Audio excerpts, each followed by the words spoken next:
Social മീഡിയയും മാധ്യമങ്ങളും ഒരുപോലെ ചർച്ച ചെയ്യുന്ന ഒരു വാർത്തയാണ് തിരുവനന്തപുരം വിളപ്പിൽശാലയിൽ ചികിത്സ ലഭിക്കാതെ ഒരു രോഗി മരിച്ച സംഭവം.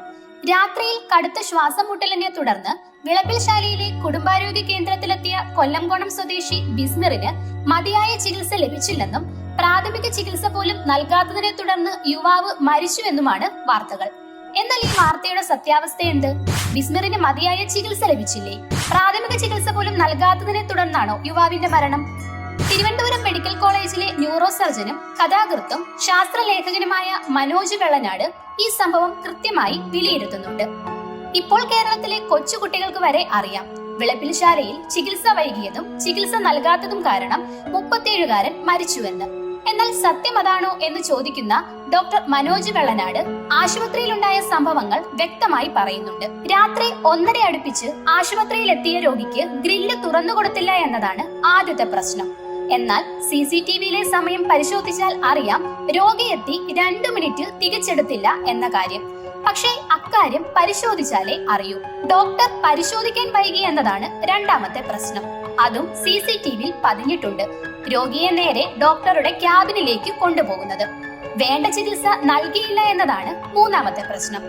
ശ്വാസം മുട്ടലുമായി വരുന്ന രോഗിക്ക് നൽകേണ്ട അല്ലെങ്കിൽ ഒരു സാമൂഹിക ആരോഗ്യ കേന്ദ്രത്തിൽ ചെയ്യാവുന്ന ചികിത്സകൾ 2 തരം ഇഞ്ചക്ഷനും നെബുലൈസേഷനും ഓക്സിജനും അവിടെ നിന്നും നൽകിയിട്ടുണ്ട്. തുടർന്ന് തുടർ ചികിത്സയ്ക്കായി ഓക്സിജനോട് കൂടി തന്നെ ആംബുലൻസിൽ മെഡിക്കൽ കോളേജിലേക്ക് റെഫർ ചെയ്തു. CPR നൽകിയില്ല എന്നതാണ് അടുത്ത പ്രശ്നം. ഇതാണ് ഏറ്റവും ഗുരുതരമായ ആരോപണം. എന്നാൽ CPR ബോധമുള്ള, പ്രതികരിക്കുന്ന, നടന്നു പോകുന്ന രോഗികൾക്ക് കൊടുക്കുന്ന ചികിത്സയല്ല. അത് അബോധാവസ്ഥയിലുള്ള, പൾസ് ഇല്ലാത്ത രോഗികളിലെ ചെയ്യാൻ പറ്റൂ. മഹേഷിന്റെ പ്രതികാരത്തിലെ പട്ടാളക്കാരൻ ചെയ്യുന്നത് കണ്ട് അതാണ് CPR എന്ന് വിചാരിക്കരുത്. രോഗി വരുന്നതും ഇതെല്ലാം സംഭവിക്കുന്നതും ആംബുലൻസിൽ കയറിപ്പോകുന്നതും എല്ലാം മനുഷ്യസാധ്യമായ ശരിയായ വേഗതയിൽ തന്നെയാണ്. എന്നിട്ടും രോഗി മെഡിക്കൽ കോളേജ് എത്തും മുൻപേ മരിച്ചു. അത് ദൗർഭാഗ്യകരമാണ് എന്നു കരുതി അദ്ദേഹത്തെ വേണ്ട രീതിയിൽ ചികിത്സിച്ച ആരോഗ്യ പ്രവർത്തകരും ആശുപത്രിയുമാണ് കാരണമെന്ന് പറയുന്നത് എന്തടിസ്ഥാനത്തിലാണ്? അദ്ദേഹം വളരെ നേരത്തെ ഹൃദ്രോഗിയായിരുന്നു.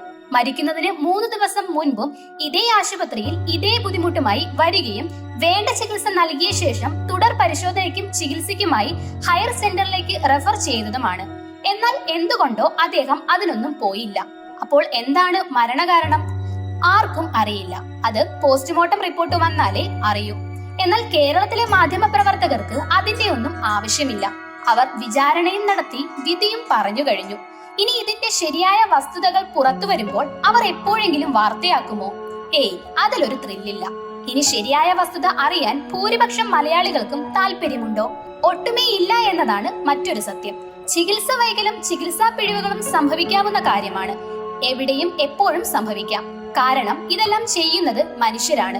പക്ഷേ അത് വാർത്തയാക്കും മുൻപ് ശരിക്കും അങ്ങനെ സംഭവിച്ചോ എന്ന് അന്വേഷിക്കേണ്ടത് മിനിമം മര്യാദയാണ്.